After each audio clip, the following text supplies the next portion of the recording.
The following program contains depictions of animal abuse, torture, and adult language and themes. Viewer discretion is strongly recommended.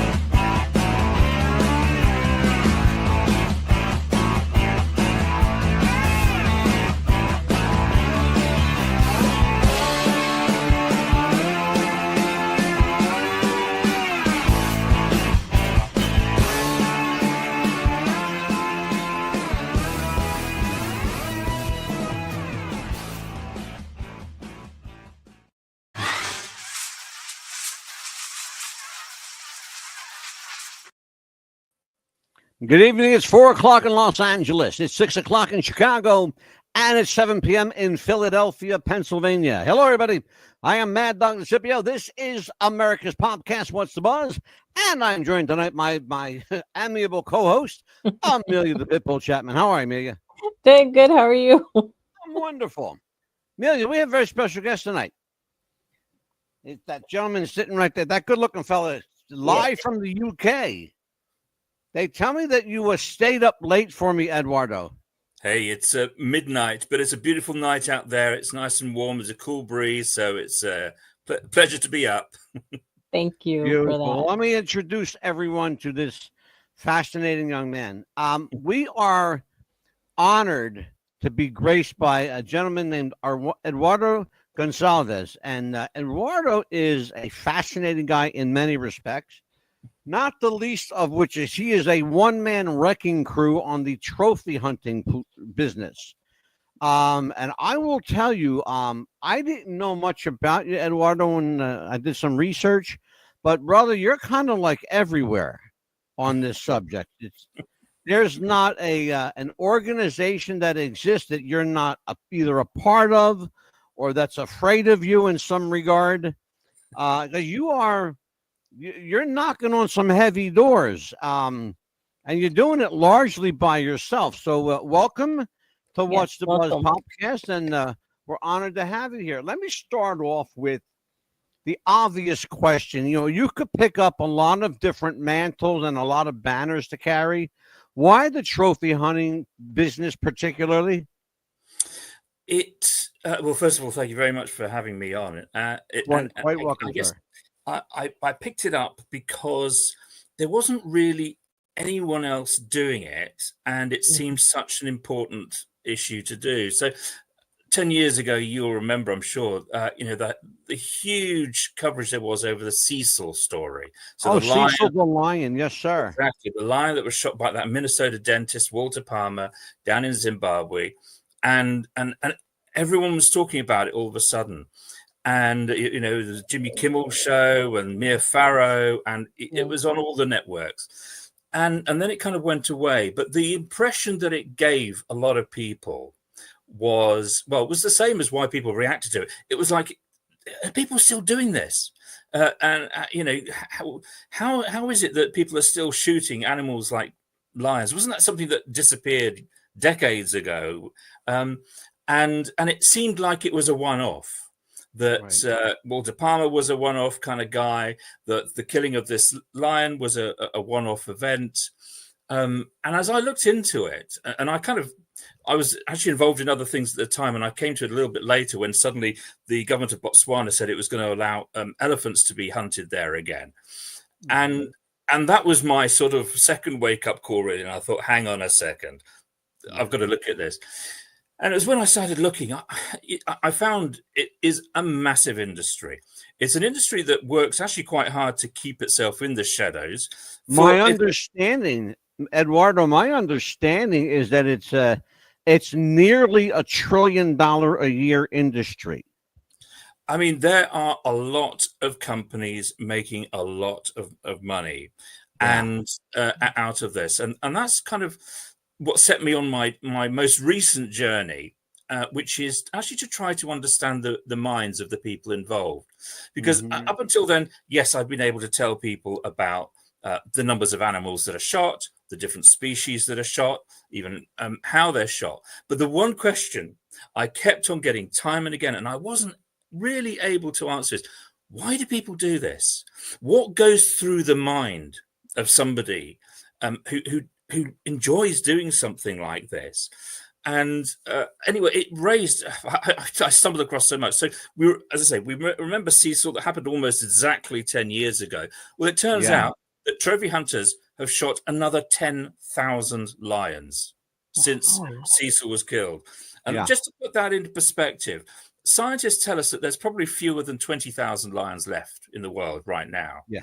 Whereas back in the 1970s, there were 200,000. So that's a 90% collapse, and we're still shooting them. It's still legal, and there's still a lot of companies that are making a lot of money out of it. And there's hunting industry groups that are giving prizes to people who shoot lots and lots and lots of animals. And we're going to talk about that. We had something happen here in the States where, I can't believe the amount of money, prize. You're talking about prize money. The amount of money that's up for grabs. The rarer the species, the higher the dollar amount goes. What annoys, I don't even know which word to use. I'm so angry. What really irks me to no end is they continue to romanticize it like it's a beautiful thing. Why do, particularly here in the States and in Great Britain, where the hell does this romantic nature come from? Well, explain this to me, because maybe I'm a little stupid. I don't quite understand that.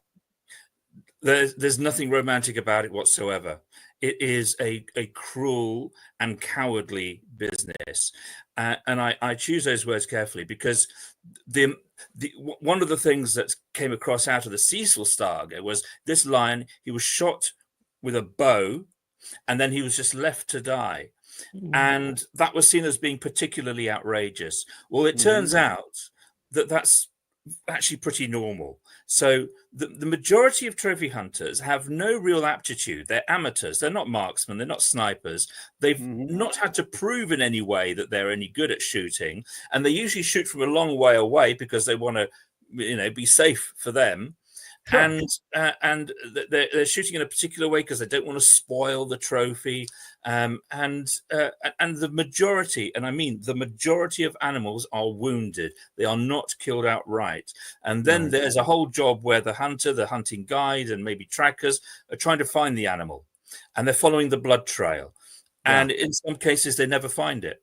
Or in some cases, they might even find the animal accidentally 2 or 3 weeks later. But so many animals are lost, and they die these awful deaths. One of the reasons for that is the same as why Walter Palmer shot Cecil with a bow and then refused to put him out of his misery. And it's because he was trying to win a special award. So Safari Club International, the organization which Walter Palmer was a member of and had won several prizes with, it offers awards to trophy hunters who shoot big game with novel weapons. Things like bows and arrows, crossbows, but also revolvers. So you can get a special award for shooting big game animals that are notoriously difficult to kill anyway because they've got thick skins, etc. You get a special prize if you shoot them with a revolver. There's a guy, for example, who I write about in one of my recent books called Leon Munyon. He's won pretty much every single award with Safari Club International, and he's done it almost entirely by using just a revolver. And then they have the record books where, again, they give special distinction to trophy hunters who, for example, shoot a hippo with an air gun. And then there are companies that offer these special thrill opportunities whereby, for example, if you go to Argentina, they call mountain lions pumas down there. And there's a guy who I've been writing about, and he writes about this wonderful adventure that he had where he got to spear a puma, spear a mountain lion. So with this company, they had this pack of dogs. They located this animal. They chased it. Got it to go up a tree, which they do a lot in the industry, and then they're trapped. And then the guy goes and spears this puma, this mountain lion, whilst it's up the tree. And of course, dogs are used in quite a few different hunts, whether it's leopards or bears in North America. And of course, in many cases, you get the dogs are seriously injured or even killed because the animal falls out of the tree, is desperate to try to escape. And the dogs are treated pretty cruelly. Sometimes they use, for example, bait animals to train the dogs to go after the prey. So they use raccoons, for example, animals to train the dogs on, and shock collars. And if the dog suddenly isn't interested anymore, then they get rid of the dog. They kill the dog. I mean, it's an ever-ending cycle of cruelty and cowardice. It's remarkable to think of the money involved. One rare elephant kill can get you upwards of $150,000. That's a lot of money. That's a lot of money. What bothers me even more so is the number of groups supporting this kind of action is actually growing, not decreasing. And that's the sad thing on a worldwide level. We have a number here in the States that's, I think right now, pushing 120 clubs. That's a lot of groups. You got your hands full, brother. I'm going to tell you now. That's a lot of groups. 120 that go out. These are groups with anywhere from 5 members up to 100 members that go out at any given time of the year and hunt for prize. And sometimes they just hunt for the hell of it. I know Amelia's got a question for you. Go ahead, Amelia. Yes, I noticed that on your Facebook page, you had a picture with these 2 gentlemen that had all different types of animals that were taxidermied, like the polar bear, the tiger, the lion. What kind of were they like in a club or certain type of club, or were they doing it just for sport, or? They do it just for sport. I mean, and there's an enormous number of people who do it. So Safari Club International has handed out about 20,000 different awards, and those awards are all for killing multiple animals. It's got about 200 different awards if you look at all the different scales. I mean, give you one example. Something they call the Hunting Achievement Award. And like a lot of what they call the Inner Circle Awards, it's got different layers. So it's a bit like a computer game or a console game. You know, you got to kill this many animals to get to the next level. And then to get to the next level, you've got to kill even more animals. So with the Hunting Achievement Award, you start off at the copper level. You have to shoot 17 different kinds of animals, 17 different species. And then the next one is the bronze, and then you've got silver. It's got to be 50. Wow. And then for the gold, it's 100. And then the top prize is diamond, 125 different species. So not just 125 animals, it's animals from 125 different species. And I name, in one of my books, I name 300 members of Safari Club International who've been given that prize for shooting 125 different animals. And they do it without the slightest sense of irony. So one of their very, very top prize, and you have to shoot somewhere around the 500, 530 animals for it. Yeah, exactly. The World's Conservation Hunting Award. They call it conservation. I mean, they have no sense of irony. All right. I want to talk about that because I did some research, and I said to Google, give me the argument for trophy hunting. And the first thing that comes up, and you're shaking your head, you know where I'm going with this because you've probably done this a million times. The first thing that comes up is balance in nature. We're conservationists. We're protecting the balance of nature from overpopulation of any particular whatever. Yeah, extraordinary, isn't it? The argument is convincing, and I hate to say it, but it's plausible. But now I want you to shoot pardon the pun, shoot some holes in that argument for me. Yeah, no, absolutely. Well, look, they call it conservation for 2 reasons. One is that when you shoot, for example, an elephant or a lion or whatever, you pay a trophy fee. And that trophy fee is supposed to go into both conservation and back to the local community. And then the second reason they call it conservation is because they say, well, look, it means that the habitat is protected, the species is, we've got to have a reason to hunt, so we've got to protect the animals. And so that this is conservation. It doesn't work for 2 reasons. So firstly, the trophy fees. Firstly, the trophy fees don't go to conservation, right?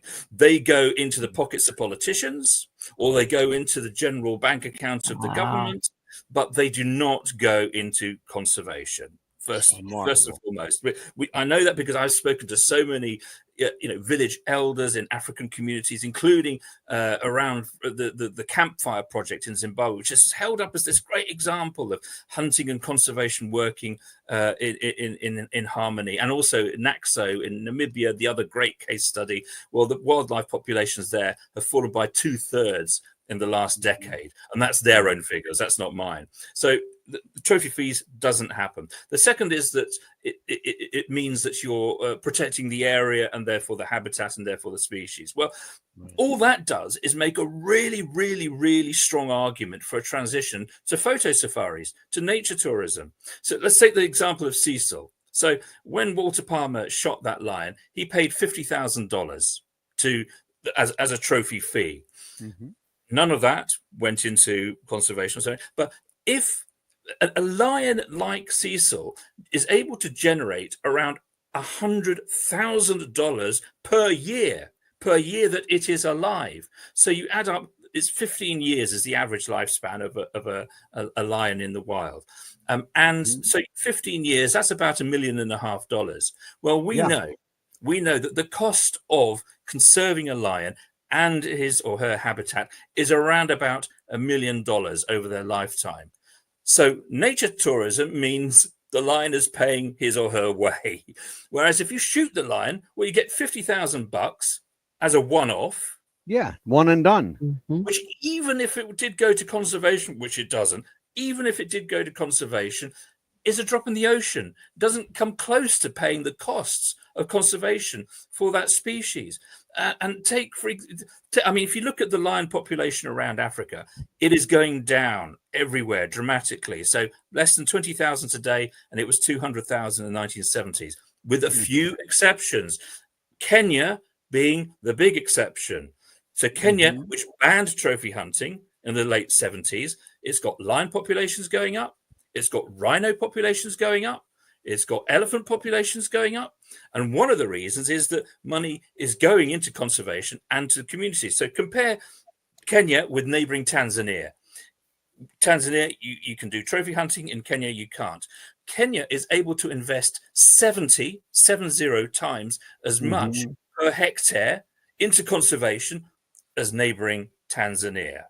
Plus, look at what's happened to the people in Kenya. So the Maasai tribe, every single Maasai tribe child in Kenya is now able to get a high school education funded through and purely through nature tourism. So, of course, they really feel the benefits of the wildlife and of the conservation of the wildlife. So the Maasai tribe actually used to have this tradition when you became a Maasai warrior that you would have to kill a lion.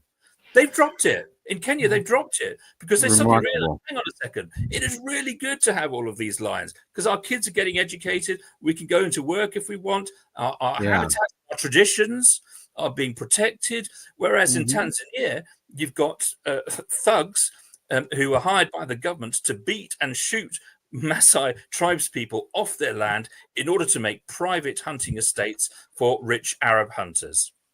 Remarkable. Ed, you're familiar with the actor William Holden? I'm not sure I am, actually. Okay. William Holden was an avid wildlife conservationist. His partner in life was actress Stephanie Powers. Okay, you know who she is. I do. She's a friend of our show. One of the things that I know about Stephanie is that she is in charge of running the William Holden Sanctuary for Wildlife. It's a refuge in Kenya. Why are there not more private refuge sanctuaries for animals to go to? Why will they not? I guess I want to ask this way. Why is it so hard to get funding? Yes. I think funding is the key issue. You know, we had a challenge a couple of years ago. We ran this undercover operation where we found out about a young tiger cub that was being bred in South Africa to be shot in an enclosure by a trophy hunter, so they could have because of course you can't hunt wild tigers in India. India's banned trophy hunting many years ago. And so you've got these very sort of secret operations in South Africa where they breed, anything that moves, they'll breed, and they breed special varieties. So that you can you can go to these places, and we did, where you can buy a white lion to shoot, where you can buy a liger, which is a hybrid of a tiger. Oh no! Back up. We got to say that again. You're Yeah. telling me that people can buy a tiger, a rare white tiger, for the purpose of shooting it in an enclosure. Yes, That's what you're saying. That's horrible. And not only just they will. You can get that's unbelievable. I can't fathom that. It is. It's absolutely true. And you can get, and they will breed different types or colors. So they have, for example, golden tigers and tabby tigers, as well as normal tigers and white tigers. And you also have these hybrids of a lion and a tiger. They get them to breed, and you get something called a liger. They have those as well. Anyway, so we went and filmed all of this, and they've got, black leopards. They even breed bobcats there from North America, and all sorts. And again to shoot. So we discovered that there was a young tiger cub called Sally, and we thought, she was only, I can't remember how many weeks she was when we first came across her, but we thought we've got to try and find a way of rescuing her, and we actually managed to trick the guys who had her into giving her up. We basically made it seem that they were going to. They were on the verge of a huge business deal with a bunch of hunters who wanted to shoot all of these tigers, and they would become millionaires. But this would be a really good gesture of goodwill if they gave away this tiger. And it almost went horribly wrong because they started to get suspicious, and then they were going to shoot the tiger themselves. Anyway, we managed to get the tiger out. But the challenge that we had was finding a sanctuary where we could keep her safe, a place obviously had to be secret. And we were talking to a whole load of people, and obviously we had to be really, really careful about it. And we did eventually find a place, and we've released, and it's wonderful. It's huge. It's all, like a natural habitat, and it's got a pond in it and all these toys. And we've now found her a friend. So she's got a playmate that she loves.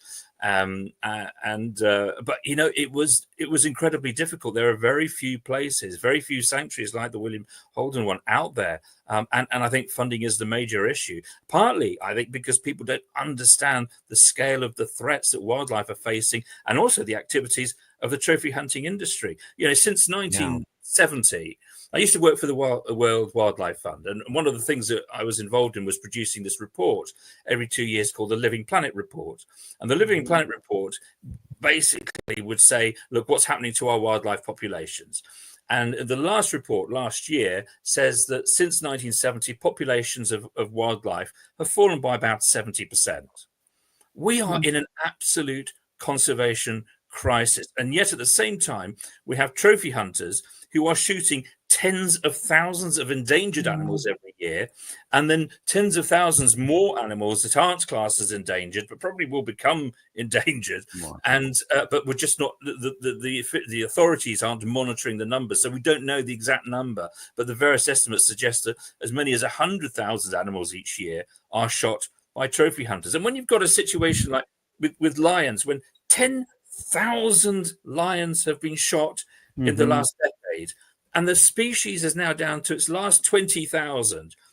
You've got to say, back up, guys. We've got to put a stop to this. We are literally bringing about the first extinction. The sad part is, and I'm not making a word of this up, the sad part is that if, God forbid, lions become extinct, it won't stop the trophy hunter. They'll just find something else to kill.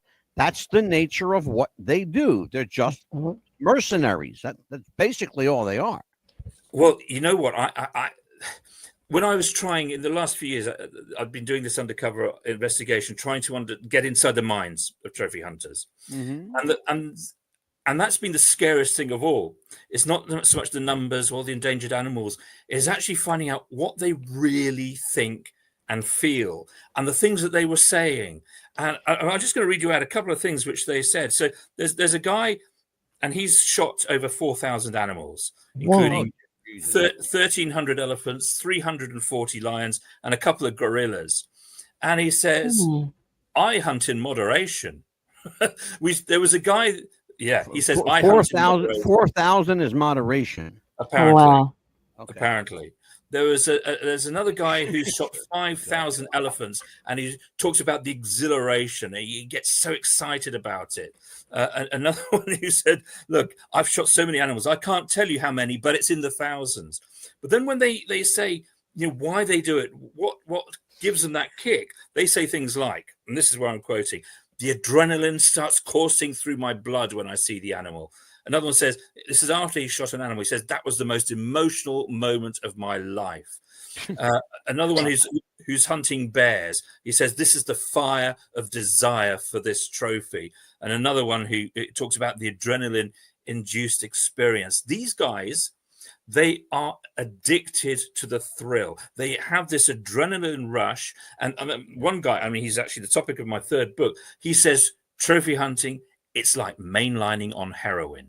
And this is a guy who shot wow. That's rhinos. And isn't it crazy? But then they also it's the way they talk about the fucking scary is what it is. That's awful. You know what? That's exactly what I thought, because I used to work in law enforcement. That was my sort of first career. And I know it is. It's if these scary, right? If these guys were suspects and they were saying these kinds of things, it's time for the big guys from the FBI to come in, right? Because these guys and there have been cases of trophy hunters who've been serial killers. There's one guy in the US years ago, I forget his name now, but so he used to go out trophy hunting, and he used to do the same with women. So he would kidnap a woman, he would strip her naked, put her in the boot of the car, drive out into the middle of the forest, then get her out of the trunk of the car and say, run, and give her like a 10-minute head start. Jeez. And then he would hunt her down in exactly the same way that he would hunt down animals. Oh my gosh. There was a guy here in the States. His name was Jackson Miles. He's doing life in prison now, thank God. They had set up, the FBI had set up a sting in which, and they knew it was going to happen, and they had to sacrifice this animal to get him. But they knew that he was after this rare breed of Bengal tiger, and there's only a handful of them left. And they had to, in order to catch him, they operated a sting setup, a sting operation, because they knew he wanted this tiger. So they set it up. The tiger was in a truck, a box truck with ventilation. And sure enough, here comes Mr. Miles Jackson, and up to the truck, puts his gun through the the slats, kills the tiger. Boom, boom. They got him red-handed. Okay, so he's going to spend the next, however, eternity in jail. But that tiger had to sacrifice its life to get that prick. Yeah. It's awful. What bothers me is, before we do anything, and then I'll tell you what bothers me. I've got to get this out of here. Edward's books. Can I call you Ed? Is that okay? Do, please. My wife does. All my friends do. Ed's books are Trophy Leaks. I think that was the first one, right? It was I think Trophy Hunters Exposed was the first one, and then it was Trophy Hunters Exposed, then Trophy Leaks, Killing Game, and Undercover Trophy Hunter. They are the books. They are available at right here at Ed Goncalves at WordPress.com. I didn't want to say at WordPress. Again, Ed Goncalves at .wordpress.com. You can get all of Ed's books there. And by the way, they are available. Wrong one. Here it is. Hot damn. Ed's books are available at Amazon.com in the US, Amazon.co.uk in Great Britain, and of course the website we just mentioned, edgoncalves.wordpress.com. See, I redeemed myself on WordPress. I want to tell everybody that the United States Endangered Species Act levies fines of up to $50,000 for a first offense and imprisonment of a minimum of 18 months in jail. That's a year and a half, in case you're counting. According to the U.S. Environmental Protection Agency, that is the standing law. Problem is, Ed, and you probably know this, and you probably know I'm going to go there. The problem is, how do you catch them to enforce such law? Absolutely. And even those that are caught, they usually only get a slap on the wrist. There's been very little enforcement. And there have been, over the years, there have been thousands that have been seized and confiscated. Actually, just very recently, there was a giraffe penis intercepted by customs in the US, and supposedly a hunting trophy. All right. It was a hunting trophy, this guy said, and it actually got seized. But, you know, the laws, there's one big problem with the law, actually. It's international law. So we have this thing that you may have heard of, which is called CITES, the Convention on International Trade in Endangered Species.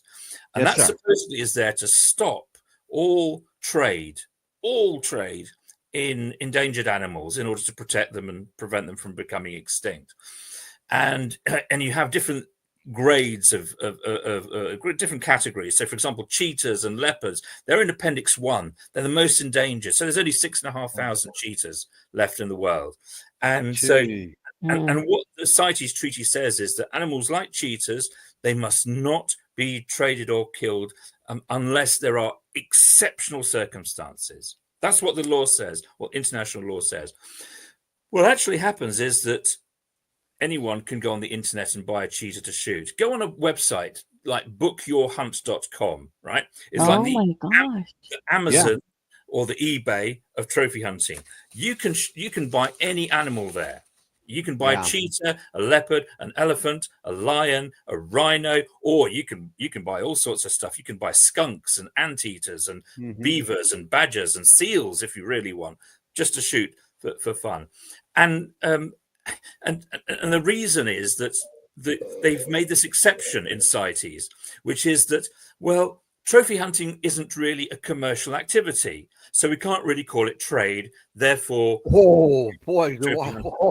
right? Man, do I have a problem with that? Right? Of course, people who want to go and shoot a cheetah or a leopard or whatever, they pay tens of thousands of dollars to do this. There's companies that are making, $1 million profits every year out of this. This is an industry that's making a killing, literally, out of killing animals.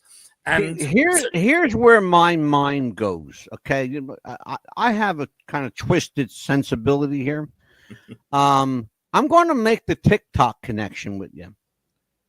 When TikTok was going to shut down, the outcry from the world audience was loud, clear, and concise. We want our TikTok. Why? Because it generates tens upon millions and trillions of dollars. Crazy money. Okay? You start stepping on the toes of these money changers, these greedy bastard money changers, when it comes to you, my friend. You watch how popular you're going to become. When you start messing with their money, that's, I mean, we're talking about literally in the hundreds of millions of dollars. It's crazy money. I want to do this. It's important because as much as Ed has his hand in all of this, there are some other groups I want to talk about real quick. For more information on the horrors of trophy hunting, contact my friends at info@bornfree.org.uk. They are good people. They will assist you in every way possible. Once again, Ed's books are available at Amazon.com in the U.S., Amazon.co.uk in the United Kingdom, and edgonzalez.wordpress.com. You can also find information on the local World Wide Web. If you do not have access to some of these websites, and I know some are geo-restricted, let me know here at the show, and I will get you Ed's information, and I will get you in contact with him directly if that's what you need to do. One of the things I wanted to do is take a little break right now and show you kind of what I put together for you. I want you to take a look at this. We got some commercials to run anyway, so take a look at this.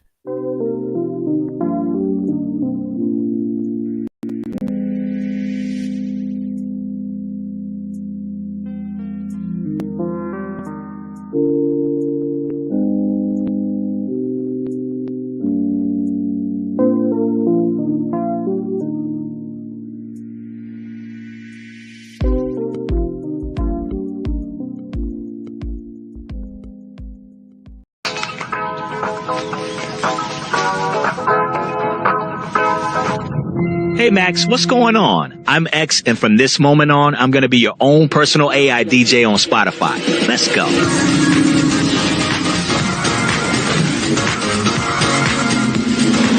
Up next, I know you've been on a summer song kick lately, so I went back for some of your old summertime favorites. See if it warms you up. Next up, some of the music you had on a lot back in 2018. Do you think of me?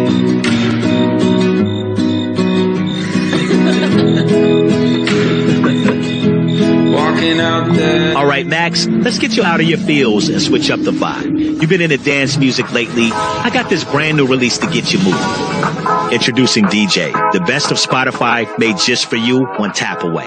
Powered by AI, delivered by me. You're very... We are back on What's the Buzz, America's Podcast. I am Mad Dog DeCipio. She is Pitbull Chapman, and that's our new best friend, Ed Goncalves. Live from the UK, and I kept him up. He's past his bedtime, folks, but he's staying up late. Ed, I want to talk to you a little bit about the rudimentary problem of enforcing law, both nationally, territorially, and internationally. It seems to be that, there's a lawyer hiding in every bush. There's always somebody that's going to use the right words, say the right things to get around the law. Quote my friend Rosie. I want to see this. It says, there's a special place in hell for people who use technical language to get around the law. Quote from Rosie. That's from our friend Leon. Leon, tell Rosie kudos, brother. But we need to talk about that. It's important we do. There seems to be a growing number of, at least here in the States, a growing number of litigation cases, animal rights activists, pro and con, by the way. There are a number of, these groups don't always have detractors, Ed. There's a lot of supporters, a lot of people who support trophy hunting. I was actually, quite frankly, a little scared at the number that I read, because they exceed 2 million in the U.S. alone, and that's a lot of people. And that's a conservative estimate, by the way, just so you know. That's a conservative estimate. Minimum 2 million is what we came up with. The concern here, just on a rudimentary level, how do you successfully bring to trial and win a case against these people who have lobbyists, who have money, who have the best lawyers they can buy, and sometimes the best judges in their pockets? Let's not kid ourselves. The world is not an innocent place. Mm-hmm. And if there's money to be had, somebody's going to have it. Trust me. So I'll leave you to answer that, my friend. Well, first of all, you got to start. You got to start somewhere, and you got to go on the offensive, because right now we're not even trying. The society as a whole isn't actually trying to impose any bans on this. We've seen some modest restrictions going on by countries in Europe and actually in the States as well. You can't, for example, bring in a cheetah into the US. You can't bring in a polar bear into the US, as it is at the moment. And there are countries like the Netherlands and Belgium and Poland and Finland and France and Australia, etc. They're bringing bans on imports of hunting trophies there. And there are a few countries that have banned any trophy hunting happening on their land, like India and Kenya and Costa Rica and Colombia and so on. But, you know, we've got to tackle this on a worldwide level. We've got to move towards an international ban on trophy hunting. And, you know, it isn't going to be easy. Of course, it wasn't easy getting rid of slavery. It wasn't easy getting rid of apartheid. It wasn't easy ending segregation. You know, it was a long, hard battle to win civil rights in the US. But people said, you know what, this is the right thing to do, and we've got to start, and we've got to start now. And we have to, because, look, when I was doing my most recent investigation, and I was I was posing as a trophy hunter, and I was being told the most extraordinary things. So I went to the CEOs of hunting companies and said, look, you know, what do you got for me? What can you sell me? And I was being offered endangered animals like they were candy, right? Oh, so there was wow.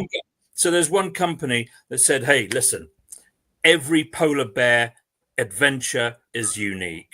That's what one company said. Another one said, he was trying to sort of give me advice on how best to use my money and my budget. He said, hey, listen, a cheetah hunt is more cost friendly. And then another one was trying to sort of get me to buy a leopard hunt. And he said, look, shoot a leopard. It's worth it. And then another company who were trying to sell me an elephant hunt. Who? Right? Worth it for fucking Worth who? it for what? Another guy said, look, You're going to get my Sicilian up here, brother. What about for like international waters? And were you ever offered anything for international waters?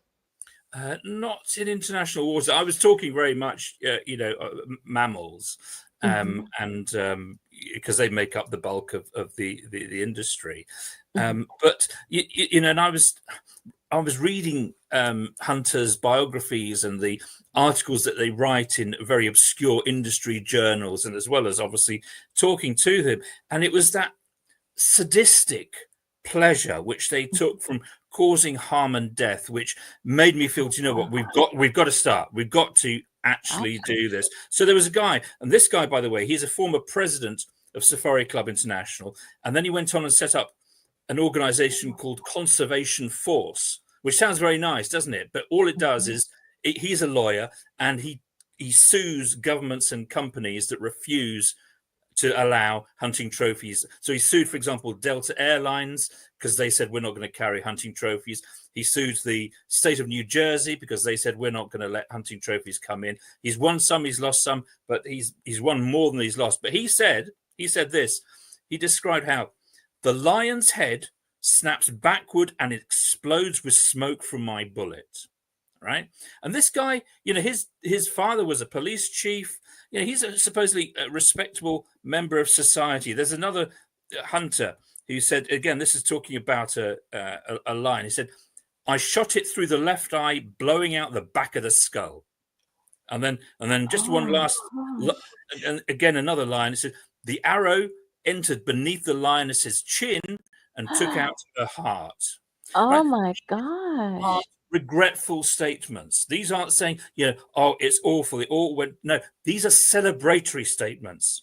These are guys saying, how great am I? This is what I did to this innocent, defenseless animal that I was killing, not for food, but just for fun. Can we talk about that? My brother-in-law is an avid hunter, and he hunts. His particular is deer hunting. I live here in New Jersey, so I'm very familiar with the legalities and the legislation with regards to trophy hunting here in this state. By the way, we have I think we may have in the U.S. the largest population of black bear, which is indigenous to New Jersey, and the state encourages people to kill them because we have what they call an overabundance. They're going into populated areas, for food, and they're going into populated areas for food because we're tearing down their natural habitat, the forest. Where are they going to go? But we still, even with that, we have an abundance of black bear, which is I hear, and I haven't tasted it, but I hear is really good meat. I know, for example, that rock star Ted Nugent is quite involved in that, and you know what I'm talking about. He will kill animals, but not for sport, for food only. And so I understand, unless you have information I don't know. Well, he's also said things like, have you ever woken up in the morning just wanting to kill something? That is a direct quote from Ted Oh. Nugent. I know, I believe it or not, Ed, I know that quote. Yes, sir. It's I an do. incredible thing to say, isn't it? And yeah, I mean, black bear hunting is probably the biggest form of trophy hunting that there is. So we might think that an African country like South Africa is the biggest market, if you like, for trophy hunting, so where most hunting trophies come out of. It's not. It's Canada. And Canada by quite some distance. And in large part, it's because of black bears. It's also because of grizzly bears. It's also because of polar bears. So Canada is the one country in the world that still allows polar bear trophy hunting. So the US has banned polar bear trophy hunting. Russia has banned polar bear trophy hunting. The Norwegians have as well, because they had some in the Svalbard Islands. But so Canada is the only place where you can still go polar bear trophy hunting. Oh, wow. And they also allow a lot of cougar hunting, so a lot of mountain lion hunting, a lot of Canada lynx and bobcat and wolf hunting, and add that all together, and it is it accounts for well over a quarter of the total world's trophy hunting. And that's from foreign trophy hunters, obviously, people going into Canada. It took Canada a long time. It really, really took Canada a long time to step up and finally stop the senseless clubbing of both white seal and and domestic seal. And Canada is just, I think, it's just my opinion, Ed. I think they're so far behind the 8 ball, they'll never catch up. What about the zebras? I haven't really heard that mentioned about the zebras a lot. What's the population? So the most popular zebra species, so there's more than one that trophy hunters tend to shoot. There's the Birchells, there's the plains, and then there's the Hartmann zebra. The Hartmann zebra is the most popular one. It's classed as vulnerable on the IUCN Red List. There's about 33,000 left. And zebra trophy hunting accounts for something like 5% of the total amount of trophy hunting of endangered species. So yeah, zebras are incredibly popular. And so some people have argued, well, maybe we should have a sort of partial ban on just those species that are most most endangered. Well, the problem is that you could argue that the plain zebra is actually more endangered. And how is a customs officer, when he opens up a suitcase, going to be able to tell between the difference of the skin of a Birchall zebra, a plain zebra, or a Hartmann zebra? They look virtually identical. It's the same with hyenas. You've got the brown hyenas, which are very endangered. You've got spotted and striped hyenas, slightly less so. But again, they look pretty much the same when you open up that suitcase. Right. So, we've just got to say, do you know what? It is just plain wrong. I mean, this isn't so much a conservation issue as a plain ethics and moral issue. The reason why murder is a crime in society is not because we're worried about the extinction of the human race. It's because we consider it to be wrong. It's based on values. Well, surely we, as a modern civilized society, should be able to recognize that innocent and defenseless animals, many of which are beautiful, they can be ugly too, but surely they have as much of a right to life as we do. Yes. Absolutely. I agree 100%. Remarkable. Our friend Leon says hunting for food is perfectly okay, but trophy hunting is sick. I want to talk to you about something that, and I don't know how prevalent my country is in all of this. My suspicion is that we're probably a major player. What, from your research, Ed, what country spends the largest amount of time and or money in this bizarre endeavor? The only way I can politely say, because I want to use the F-bomb again, but I won't. Yeah, well, it's not going to surprise you. It is the US. So my goodness. Over half of all the world's trophy hunters are American. I've written a book that's coming out now, which is the book 20 elephants in 75 minutes, which, by the way, is the proud boast of a trophy hunter. And I profiled 25 of the world's current top trophy hunters. And the majority of them are American. There's some Canadians in there. There's a guy from Canada who actually hunted non-stop for 18 years. So he would go to the Safari Club International Convention at the beginning of the year in January, and he'd buy up all the hunts that were being sold there. So it's like this big trade fair. And they'd spend the rest of the year hunting and then go back in January, buy some more. He spent 18 years doing this. He'd do like 12 different expeditions during the year.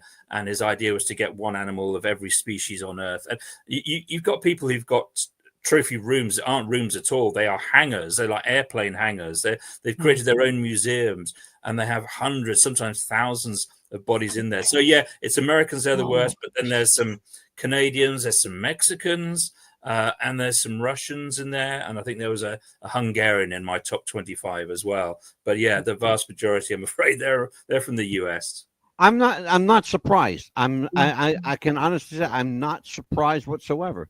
One of the things that I don't know if it contributes to the mystique or repels the mystique, but the use of trophy hunting and or hunting in general as a part of film and television. I'll give you an example of what I'm talking about.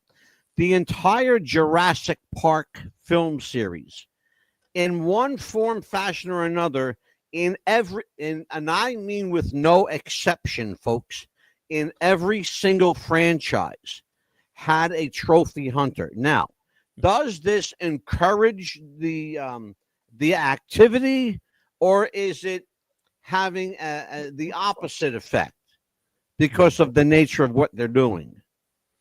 I mean, it makes it more acceptable, doesn't it? It makes it seem like it's an adventure. Well, yeah, film and television, it's just like in your living room now. It's crazy. Yeah. But, you know, one of the things that that I found most shocking is that a growing number of trophy hunting companies are trying to market this as a family-friendly activity. So there are a number of companies that sell and actively promote children in hunting. So they I tell you something, Ed? What? Yeah. I found out, Amelia, this is going to shock you and Ed, Amelia. This number, by the way, comes from bornfree.org.uk. 44% of all trophy hunters are female. 44%. That's their number, not mine. In fact, you saw that statistic on that video that we played. That's accurate. That's real. And if you want to check the numbers, go to bornfree.org.uk. These are real numbers. I The couldn't other see thing that myself I'm hurting. fascinated about, what's the say again, Amelia? I couldn't see myself hurting a cute little animal, because as a matter of fact, I even have a picture of me holding a baby tiger. So they're just adorable. I couldn't see myself hurting one. Right. So Yeah. with that as the precipice for this, it doesn't surprise me that they're marketing this to families and kids and women. The girls' night out. Let's go hunt an elephant. Girls' night out. Whatever. It's bizarre. Again, I'm trying to show some. My audience is going nuts right now, Ed, because by now I've dropped about 100 F-bombs during the show. Yeah, he's trying to be and respectful. I'm trying to exercise, because my friend is from the UK and they're very proper there, and they don't say a lot of cuss words. Right. Like I do. Hey, I'll tell you something, right? Because I genuinely don't swear very much at all. But whilst I was writing this book, my wife would sometimes sort of walk in, because she would hear me sort of hammering on the laptop, and I'd suddenly just say a word out loud, and it'd be because of something I just read that a trophy hunter had said or done, and I'd just say, bastard or something, and she'd, "Are you okay, Ed?" Right. Do that. He'd be saying "son of a biscuit" or something like that. Yeah. My audience is going to say that about me. What's wrong with Mad Dog? I had a question too. You know how you had mentioned animals? What about like the ostrich? Is that something that's hunted as well? Right. Go on the internet. Go on virtually any South African company website, and they've got like a menu. So just Oh like you my go to a God. menu for, and you want to order a hamburger and fries and Oh whatever, my a God. menu of animals, and it'll tell you how much each animal is. And ostriches are often in there. I mean, almost always actually. Oh But my you God. get some really weird ones, like sort of civet cats, wild cats, African wild cats, and of course, your giraffes and your leopards and Yeah. so on. What else are there? Some of the really weird ones. I mean, you get all sorts of antelopes, big and small. But you can shoot any right. You go to like bookyourhunt.com. Oh and my gosh, I'm gonna have to check and it it's out. and it's mind blowing because you can get your giraffes and your cheetahs and your elephants and lions on there, but you can search for anything, and it's like an Amazon. So you put in the name of a species of an animal. You can put in anteater, you can put in beaver, seal, skunk, squirrel, wallaby, right? Oh my. Remarkable. When my publicist gave me your information, I thought to myself, well, I gotta check this out. Well, I'm gonna tell you something, my brother. I don't shock easily, but my eyes are open to an entirely new world. And this is I'm not saying that in a pleasant way. This is a bizarre, a strange world, to meander through, and you're doing it excellently, and with dignity and class. But I have to tell you that there are some strange sites out there. Bookyourhunt.com is just one of literally hundreds of websites that offer these kind of junkets, animal hunting junkets is really what they are. Yeah. Our friend El Ruffian 163 says, what about overpopulation, Ed? Isn't there a few issues with wild hogs or bucks that have to be thinned out, so to speak? Well, there's two answers to that. One is that in many cases, it's not so much a case of overpopulation as we're encroaching into their habitats, or we've removed the natural predator from the ecosystem. So yes, then you do get a problem of overpopulation. But there's also a very clear distinction between trophy hunting, which is killing for fun, and culling or wildlife management. And the latter, which may in some cases be necessary, for example, to remove diseased animals, that is done by a skilled professional. It's done by somebody who knows how to shoot. It's not done by a grinning psychopath who has no qualifications and who doesn't know how to shoot, and who often will just end up wounding an animal. So those are two completely separate things. Remarkable. I want another hour and a half, 2 hours with you, but my friend, I am up against the clock, and you probably want to go to hell to bed right now. I know he looks exhausted. I'm happy to keep talking as long as people are prepared to listen. I'm happy to keep talking about this. Well, I'll tell you what. Why don't we do this right now? Will you come back with us if I hit you up? Would you come back on the show with us? I would love to. Thank you. Beautiful. Thank you. I got the commitment from him. It's on the air, and he can't take it back. That's right. Well, I'll tell you what, my friend. This has been quite an enlightening evening. I will tell you, and I don't. As I said, I don't surprise easily, but this was something. Well, it's that time to say goodnight, folks. Until we meet again, and I hope we do meet again, Lord willing, and the creek don't rise. Take care of each other. Be kind. Be generous. We only go around it once, and for Amelia the Pitbull Chapman, I got to deal with her every week, folks. Hey, I'm in a good mood. Today's my daughter's birthday, so. For Ed Goncalves, and man, we wish you all the greatest in your endeavor to shut these animals down. Absolutely.